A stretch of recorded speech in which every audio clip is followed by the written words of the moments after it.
Welcome to Pretty Crafty. Today we're going to be making these ghost decorations. You will need paper, a pen, and crayons. First, take your paper and cut it into a square. We do this by folding one corner against the side and trimming off the extra.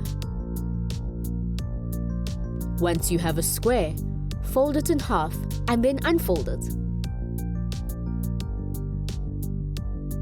Take the sides and fold them up towards the center line, forming a kite shape. Then fold the top sections down towards the center line.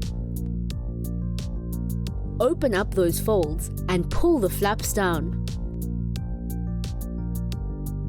Flip the page over and fold the long edges towards the middle. Turn it over one final time and bend the small flaps down to form hands. Fold the top over to form the head and fold the bottom to form the ghost's tail. Decorate using pens and crayons.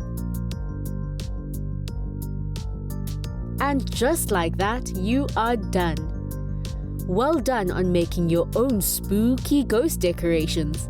Have fun making things together with your family and friends. The only limit is your imagination.